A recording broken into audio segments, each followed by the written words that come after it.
J'ai vu DJ Ahmed de Georgi M. Onkowski dans le cadre du film Fast Rent. Je n'avais pas du tout entendu parler avant de le voir, mais il était à Sundance. J'ai un peu parlé de la vibe des différents festivals comme Cannes, la Berlinale ou Sundance. Si vous voulez en entendre plus parler, laissez-moi un commentaire et je ferai une petite vidéo dessus. Du coup, le film parle d'un ado de 15 ans qui travaille à la ferme de son père avec son petit frère qui ne parle pas et qui adore la musique.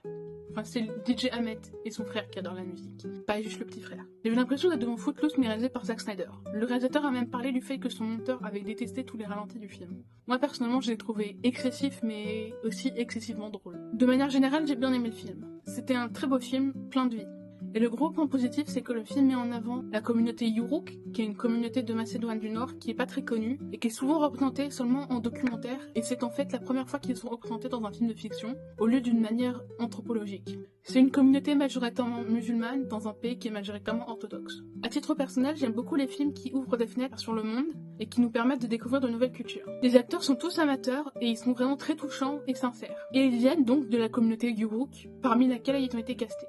C'était très humain et on se reconnaît vraiment dans les états d'âme des personnages. L'intrigue n'est pas particulièrement originale mais elle reste intemporelle et très efficace. Le film parle d'amour et de liberté, je le recommande vraiment. C'est un film que beaucoup de monde peut apprécier si ils arrivent à passer à travers les ralentis. Certains peuvent le trouver un peu nunuche comme film, mais je le recommande vraiment s'il sort en France un jour. À la projection, le modérateur a parlé d'une sortie en 2026 en Belgique, donc on s'attend peut-être à quelque chose de similaire en France. Ce sera vraiment dans des petites salles.